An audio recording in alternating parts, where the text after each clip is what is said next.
The small town of Willow Creek buzzed with whispers as Karen strutted into the community center, her heels clicking with self-assured defiance. She was known for her sharp tongue and relentless complaints, but this time, she'd crossed a line no one expected. At the annual Veterans Fundraiser, she'd swiped the custom-made tip of Old Man Harris's Kenya War Heroes Lifeline, carved from oak by his late wife.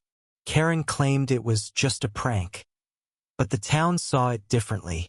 Harris, a Vietnam vet with a limp from shrapnel wounds, had nearly fallen without it, his pride bruised as much as his body.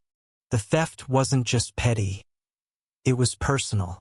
Harris had been a quiet pillar of the community, coaching kids baseball and volunteering at the shelter despite his pain. Karen, meanwhile, thrived on drama, her social media rants painting her as the victim of every slight. When Harris confronted her, she laughed, tossing her hair. "It's just a piece of wood," she scoffed, oblivious to the crowd's growing anger. The theft sparked a firestorm, with neighbors taking sides, some defending Karen's humor, others demanding justice for Harris. The tension boiled over in the courtroom. Karen stood, unapologetic, her lawyer arguing she meant no harm. Harris, his voice steady but raw, recounted the cane's significance. "It's not just a stick. It's her love, my strength."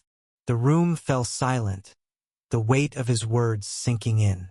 Karen rolled her eyes, but the judge, a no-nonsense woman named Clara Boone, had heard enough. "You think this is a game?" she thundered, her gavel poised. "You'll learn what it means to take a man's dignity." Judge Boone's ruling stunned everyone. Karen was to walk a mile in Harris's shoes literally. She'd use a cane with no tip, navigating the town's uneven sidewalks, while carrying a sign, "I stole from a hero." The crowd gasped. Karen's face drained of color. The next day, under the town's watchful eyes, she stumbled along Main Street, her confidence crumbling with every wobble. Kids whispered, adults stared, and Harris watched from his porch, his expression unreadable.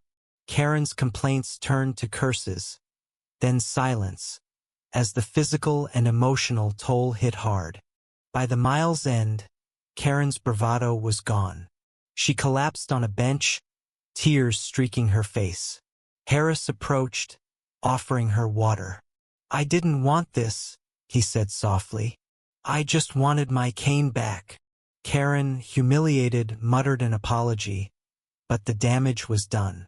The town's trust in her was shattered, and Harris's quiet strength shone brighter than ever. The judge's lesson wasn't just punishment, it was a mirror, forcing Karen to face her cruelty. The aftermath was bittersweet. Harris got a new cane tip, donated by the community, but the rift Karen caused lingered.